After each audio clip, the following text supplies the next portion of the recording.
Biker Paul here, back out on the Triumph Street Triple RS, and just wanted to give you my first impressions really. So I did take a demo bike out from the dealership, and I had a good couple of hours on this model. This particular bike is my brand new bike that I've just picked up today. So I've had a couple of hours on the demo, and then I've done about nearly coming up for 2 hours riding on this one today. So yeah, it's not a long-term review or anything, just not done much in terms of mileage, scrubbing the tyres in and the brakes and taking it steady really, but just want to give you my thoughts. So first up, in terms of the riding position, it's very comfortable. It's not a hard seat, it's fairly firm, but it's not hard, and I would say you could ride for a long time without feeling any aches and pains. It's a fairly sporty riding position, certainly sportier than the MT-09. On that one you were kind of sat upright, the pegs weren't high up or swept back. This particular bike, the pegs are fairly high up, and it puts you into a bit more of a racing position, and your arms are not stretched. It's definitely not like a sports bike. I would say it's somewhere in between a sports bike and what you'd expect from a normal naked bike, but still very, very comfortable. Like I say, I've had a good couple of hours on it today. I'm not feeling anything at all. It's really nice to ride, whether you're going quick or slow. And the tank is a good size, it's good to grip with your knees. You don't feel like you're squashed. There's plenty of space between the tank and the rear seat. And overall it's just really nice to ride. The mirrors can be a bit vibey. I've noticed that they kind of vibrate a lot more than the MT-09, and I need to probably adjust them a bit better, certainly to get a better viewpoint, because I don't know, I'm not used to bar end mirrors I guess, so I might need to play around with those a little bit. So yeah, not certain about the mirrors, but the dash is fantastic. Nice colour screen, really clear. You've got different styles to pick from. I've got it on style 2 I think it is now, and I've got it in the road mode just while I get used to the bike really. But yeah, nice and easy to see with the dash. I guess though the main selling points to this bike, and where it is kind of a level above a lot of the competition, is just in terms of handling. It's so light, it's unreal. It just tips into corners dead easy.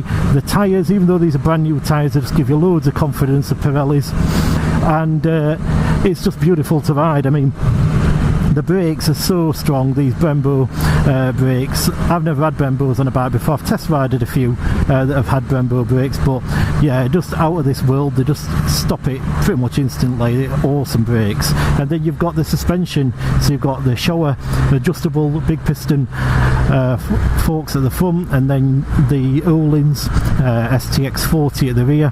And I've heard reports when I was looking at this bike before from people, well, not really people, but more or less like the journalist reviews, Bike Magazine, MCN and the like, saying that it were quite stiff for the road. And I'll be honest, I'm not feeling that at all. I mean, they are fully adjustable, the suspension on this bike. You can adjust it to your heart's content if you know what you're doing, but I've actually found that it's really, really plush as a ride, even going over speed bumps and potholes and things. I mean, obviously, I've only been on it a couple of hours, but I don't feel like I'm being thrown around it in the slightest. To me, it feels more plush than the MT-09. I can see where the money's gone in terms of the Öhlins and the Showa forks. So yeah, suspension just beautiful. And yeah, I guess overall it's just a really, really nice bike to ride. You don't get that initial kick that you do on like an MT-09 in terms of the acceleration. On that bike it was insane. You twist the throttle and away you go. It's just unreal, the acceleration on the MT-09. It's a bit more gradual on this bike, but I've seen people say, it's linear and predictable, and it kind of almost makes it sound boring, but it's far from it. This bike is incredible. I mean, on the demo bike, I kind of gave that one a bit more of a spanking as such than this one. I went fit more on the demo model, and yeah, it's just incredible. I mean, in some ways it's a little bit more exciting to ride than the MT, because the MT has that initial rush, but then after that I always found in the corners and so on it was just a little bit wanting.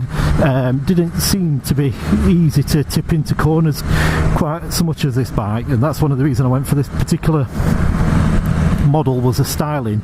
It just looks incredible to me. It looks just quality components, and the finish is really nice, but mainly for the handling as opposed to the MT-09. It's just the handling on this bike that drew me into it.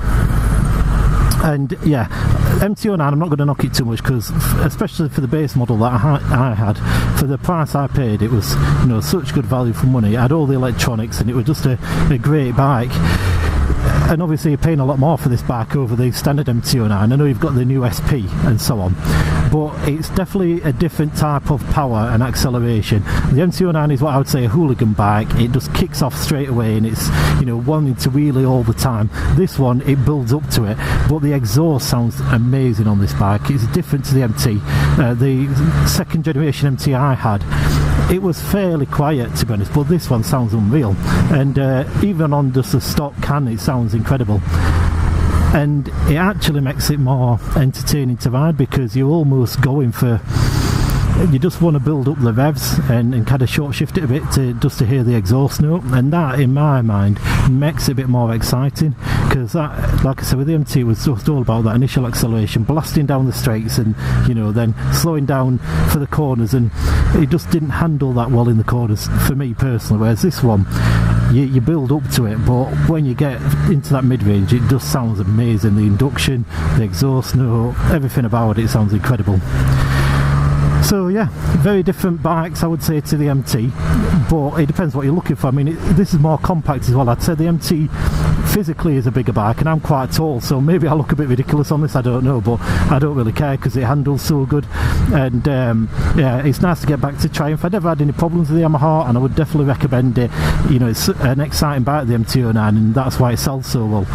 But for me, this is kind of the ultimate bike that I've been wanting for a long time. I've never had like an SP or RS model, and I just wanted something that was a bit special like this one. You know, all the top spec components and everything else. So hopefully you've enjoyed this video, just my opinions on a very short kind of brief ride that I've had on this so far, and based on the demo bike. I didn't do a vlog on the demo because I just wanted to get a proper feel, because I was, you know, potentially buying the bike. When you're doing YouTube, and I'm sure a lot of vloggers will tell you, you have a lot to think about in terms of, you know, vlogging and what you're going to say next and where you can pull up to do a walk around and all that kind of thing, and trying to remember all the stats about the bike and everything else. And on the test ride, I just wanted to basically get a feel for the bike. So yeah, apologies I didn't do a video on that because obviously I was giving that a bit more welly than I am now. I'm just kind of coasting around on this just to get used to it. But nevertheless, you know, I could tell it was an excellent bike, and this one just beautiful to ride. I like the clutch lever as well. It's so easy, and the gears, just like I said, they just super smooth. I found the Yamaha a little bit notchy. It was still smooth, but just a little bit notchy. I'm not feeling that on this. I've not really tested the quick shifter so much on it, but so far so good in terms of the gearbox. And yeah, hopefully we'll put some more videos out in future, especially on this bike, you know, focusing on possibly modifications, upgrades. I'm going to get a Vadguard, probably a tail tidy, and just a few other bits and bobs, but nothing too radical. You know, that's why I got the RS, because I didn't really want to have to spend extra in terms of suspension and, you know, better tyres and brakes and all that. I don't think I'll even bother with the exhaust. I think it sounds excellent. So yeah, hopefully, like I say, you've enjoyed the video so far, and stay tuned to my channel. We'll put more videos out soon, and take it easy everybody, and hopefully you're making the most of this weather. And if you've got any questions on the bike, feel free to ask away in the comments. Here it is then, guys, so the Triumph Street Triple RS. So we'll do a little walk around, just go over the features.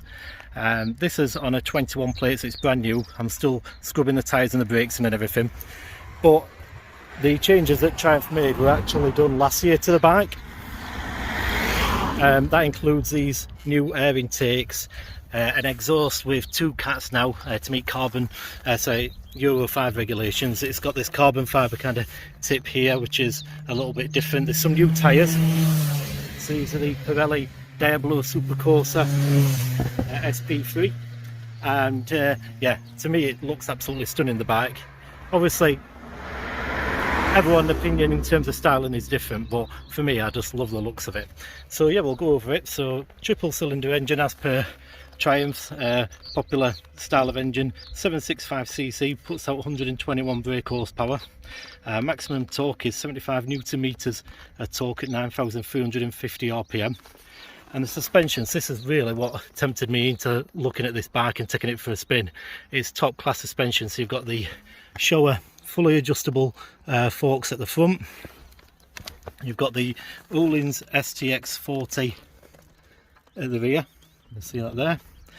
And then also to aid with the general handling, you've got top class brakes as well. So you've got the Brembo 4-piston monoblock calipers at the front, a single one at the rear. Brembo, you've got the Brembo master cylinder. Got these lovely levers here, so they're adjustable obviously for span, but you can also even adjust the pressure required on the levers. So that's something that's, in terms of like track use, it would be useful to control the pressure and in terms of like the brake fluid and how that is applied. You've got this full colour 5-inch TFT screen, so that's stunning as well. We'll have a little look at that in a minute. If we go around this side, again you've got these tyres. Tail tire is a little bit large, so might get that modified, get a smaller one. You've got a quick shifter, so that's a blipper as well. So quick shifter for the upshifts and blipper for the downshift. So yeah, can go up and down the gearbox without using the clutch. It's actually super smooth as well. I mean, I thought the Yamaha was pretty smooth, but this is just on another level. The gear changes on this are like incredible. I've only been really using the clutch so far. I've not kind of gone into the quick shifter much because I'm just running the bike and so I'm taking it steady. But yeah, super smooth gearbox. It's just beautiful. Then we've got the self-cancelling indicators. So these are nice little neat indicators that you can see here. You can change how they cancel, so there's quite a few settings on that, but yeah, self-cancelling indicators. You've got the belly pan which you get on the RS, and just a couple of nice little added features that come on this model. Like I said, the single seat cowl. We've got these daytime running lights, just can get a look at those.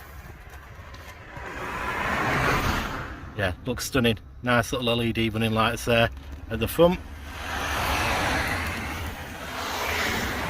Tail section of the bike's fairly simple, so yeah, just nothing too fancy there, just a nice little brake light. It actually sounds incredible, the engine, it sounds unbelievable, but it's a lot of nice little finishes on the bike as well. So you've got this nice Triumph branding on the tank, on the little fuel tank there, and it's just kind of everywhere really, but it's really nicely finished. Everything looks like top spec, it looks stunning really. This is the screen, so you can have like how it looks on the screen in terms of the different styles. So you've got like that one, style 2 is the one that I was on, style 1. It was also, you can also change a contrast, so I actually have it on a auto contrast, but you can change it if you wish. So you can have it on like high or low. I have it so it's basically auto, so it'll detect the ambient light and adjust itself automatically. So yeah, we've got this light there, the indicators, that's a joystick to do the menus. This here is like a home button just there. You can also cycle quickly through the riding modes because it's got 5 riding modes: rider, rain, road, sport and track. So yeah, we've got that there. And yeah, it's got these bar end mirrors. I think I need to adjust them a little bit. They're a little different to what kind of mirrors I've had before and a little bit vibey, so I'll probably adjust them just to see if I can get them a bit better viewpoint. In terms of the fuel tank, it's a 17.4 litre fuel tank. And I guess in terms of competition, and there's quite a few bikes. You've got the Yamaha MT-09, which has been updated this year. I would guess the SP would be the one that's closest to this. This particular Triumph is £10,500. The MT-09 SP, I believe, is 10,200. Horsepower is roughly similar, that's 119, this one's 121, so you're not talking much different in terms of the horsepower. That though has an IMU, so it's a little bit more advanced in terms of like cornering, ABS and the advantages that you get from an IMU. It also has cruise control, but then again the screen is smaller, so this has got a 5-inch screen, that one has a 3.5-inch TFT. For me personally, I'll go into this in probably a future video as to exactly why I chose this bike over the competition, but in terms of the new MT-09, I'm not a fan of that new headlight at all, and also the way that the exhaust is at the bottom of the bike. It just looks a bit I don't know, a bit ugly in my opinion anyway. Obviously not everybody would think so, but that's just what I personally think. And I wanted a change, so I've gone back to Triumph, because I used to have a 675cc triple as well. So that's the kind of Yamaha. I know obviously they have changed the geometry of the bike, and the suspension's been quite vastly upgraded from the previous model on the new SP, so I'm assuming it will be a fantastic handling bike. But yeah, I just wanted this particular Triumph. It's more what I would say traditional motorbike style. It's a bit more, you're sat in the bike, a bit sportier. The pegs are a bit higher and the bars are a bit lower than I think on the MT. Then you've got the KTM 890 dual car, that's 10,650, so a little bit pricier than this. Horsepower, according to their website, is roughly the same as this. 121 I believe on the KTM. That one's got WP suspension, Brembo brakes. I'm not really sold on the looks of the KTM though, so again, for styling wise, this is one of the reasons I went for this bike over the KTM.